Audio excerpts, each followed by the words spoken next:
quarantine, like around March of last year, I started making earrings and necklaces just kind of like as a fun pastime. But I really enjoyed like coming up with different designs or like different like creative ways that I can like share my art in just making jewelry. And I would share them with my friends like, oh, do you want to just like wear this? And they were the ones that really inspired me like, oh, maybe you should start selling this. And I from creating all of the different kinds of jewelry, I realized how passionate I am about it. And um, that's kind of how I knew like I want to um, build something with this passion that I have and share it with other people.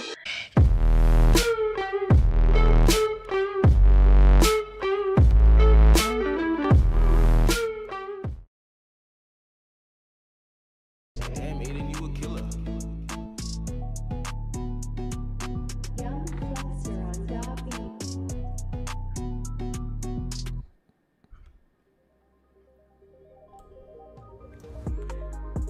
All right, we're down to our minute. Almost there.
All right. So, how do you become an entrepreneur at 16? Let's go.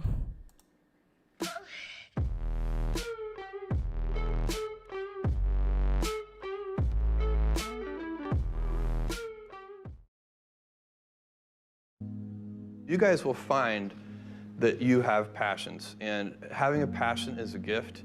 I think we all have passions, and you don't get to choose them. They pick you, but you have to be alert to them. You have to be looking for them. And when you find your passion, it's a fantastic gift for you because it gives you direction, it gives you purpose. You can have a job, or you can have a career, or you can have a calling.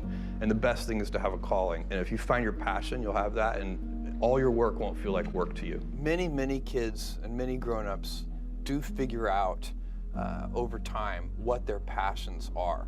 And sometimes we let I don't think it's that hard. I think what happens though sometimes is that we let our intellectual selves overrule those passions. And so that's what needs to be guarded against. My job, one of my jobs as the leader of Amazon, is to encourage people to be bold. And people love to focus on things that aren't yet working. And that's good, it's human nature. That kind of divine discontent can be very helpful.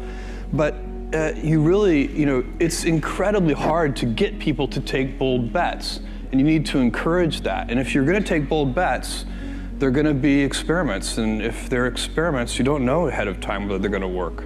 Experiments are by their very nature prone to failure, but big successes, a few big successes compensate for dozens and dozens of things that didn't work.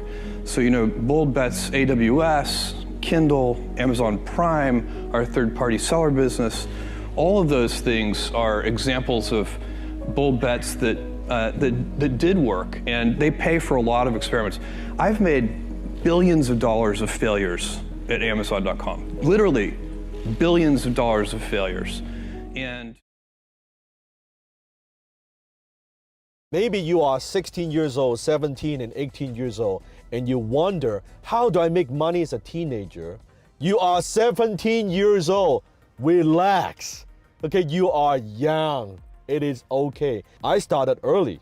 I worked hard, but at the same time, I know it takes time. Anything great takes time to accomplish. So if you are a teenager, how do you make money? Maybe it's difficult for you to get a job. Maybe it's difficult for you to, you're not even legally ready to get a job. Here are a couple of things you can do. One, work to learn, don't work to earn. Don't get a job just to make a quick buck or make a few dollars. Pick a career, pick something where you can learn.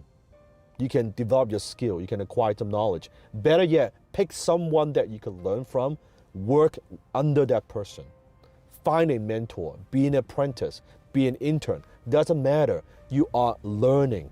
You're working to learn, not just to earn. Because all those skill sets, if you learn from the right person, those would be extremely valuable to you when you are building your own thing or when you decide to pursue a certain career. So don't just say, hey, I want to make some money, I want to make some money. A person like that never makes money. Calm the fuck down and say, you know what? Hey, this is the path I like. Maybe you want to pursue something in the entertainment industry. Maybe you want to pursue something in the digital marketing industry. It doesn't matter. You pick something, you pick someone that is good, find a mentor, learn from that person. The second thing you can do as a teenager is, if you want to make money, pick a skill where you are getting paid based on results, not by how old you are. I'll give you a perfect example. When I was getting started in my early 20s, I was doing consulting for people, right, as a marketing consultant. And I was writing copy, I was doing different businesses. And people always say to me, you gotta understand, I kind of have a little baby face, right? I still look relatively young, right? I'm 37 years old now. And at the time, I look like, I'm 20 something, I look like 19 or 20. And all the people, the business people I was dealing with, they all say, oh, you're too young. You're too young for this. You're too young for this. I'm like, okay, so I'm too young for this. So no one ever tells you when is the right fucking age, right? So when is it not too young? Is it...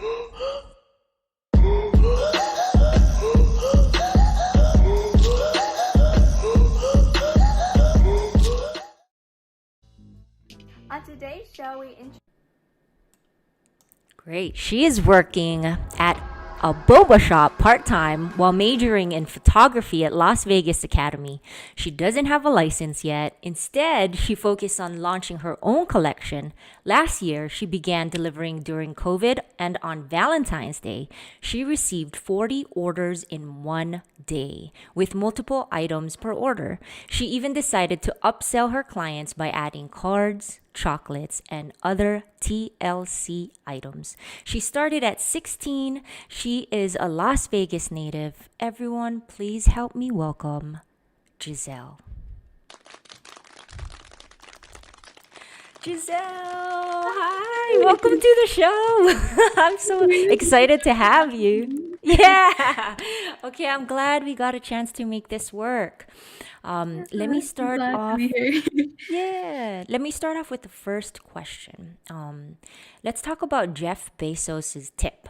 He basically talks about passion and how passion finds you. At a very young age, you were able to find your passion. How did you find it? What kind of experiments did you take or tried before building Gems by Angeli? And at 16, how do you start your business? Yeah, so I feel like I've always been interested in like fashion, accessorizing, and kind of all of the creative aspects of my life. And I feel like that interest definitely grew by attending Las Vegas Academy for my high school. I was surrounded by a lot of creative people, and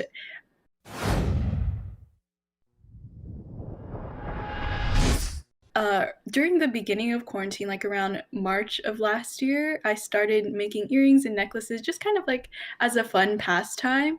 But I really enjoyed like coming up with different designs or like different like creative ways that I can like share my art in just making jewelry. And I would share them with my friends, like, oh, do you want to just like wear this? And they were the ones that really inspired me, like, oh, maybe you should start selling this. And I, from creating all of the different kinds of jewelry, I realized how passionate I am about it. And um, that's kind of how I knew like I want to um, build something with this passion that I have and share it with other people.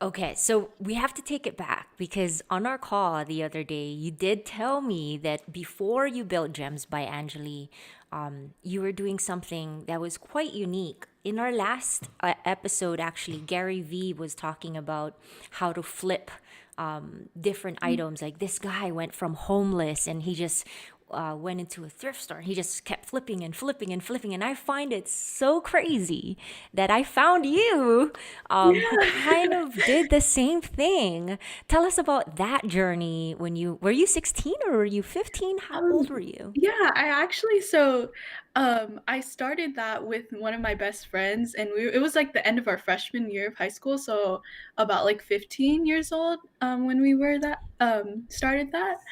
And I do feel like I've always kind of tried to like make a little bit of money one way or another. And I think I definitely take after like my two older siblings.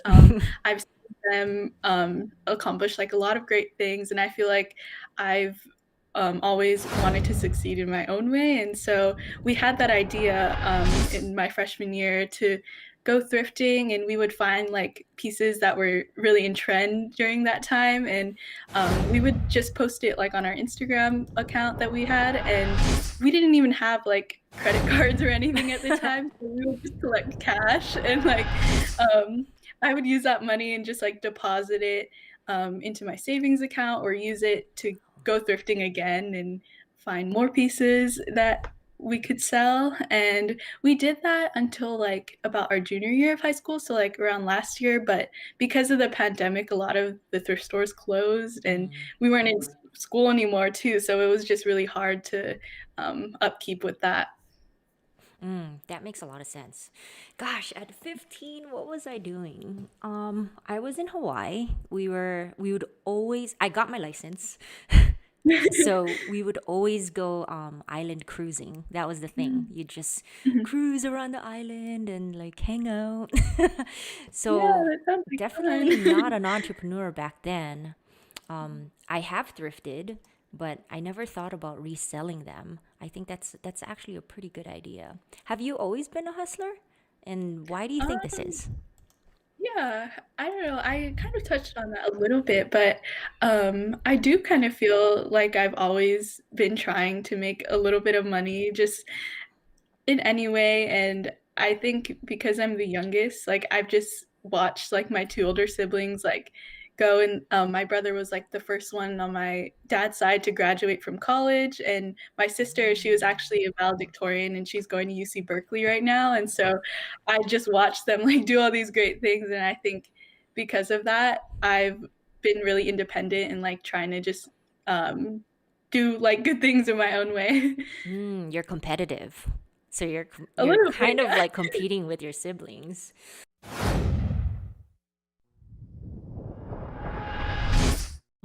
Okay, so my next question is okay, walk us through this process. How did you become an entrepreneur at 16? I know you gave me like a little bit of the story, but could you share with us like how you got the supplies, what technology you use?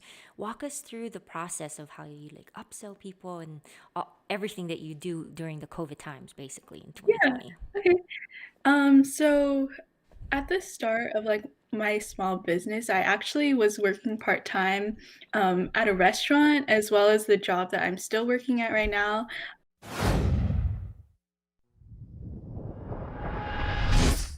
I know you mentioned it, like I'm working at a boba place right now. So what I would do is I would reinvest like part of my paychecks into the cost of the supplies for my jewelry making. So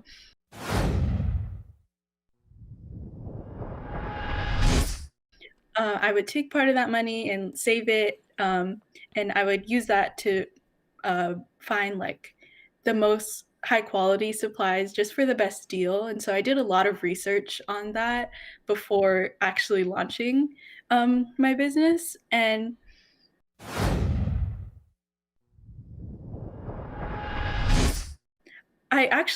it's funny that you showed like some of the videos in the beginning, 'cause I would watch a lot of videos like that. Like I would watch a lot of inspirational videos just to really motivate me to start, because I was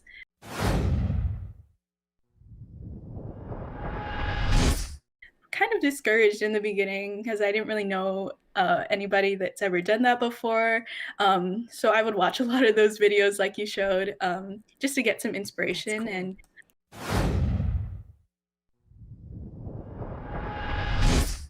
yeah.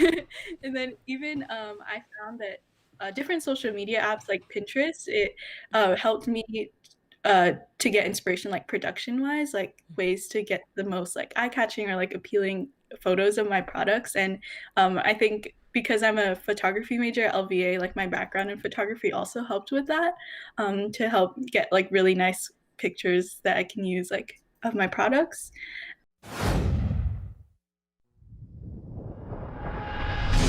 And as far as like walking through my process to start selling my products, I actually do everything myself. So I like design everything, I take the photos of them, I make them, I like communicate with my customers about their orders, and then I like package and ship everything myself as well. So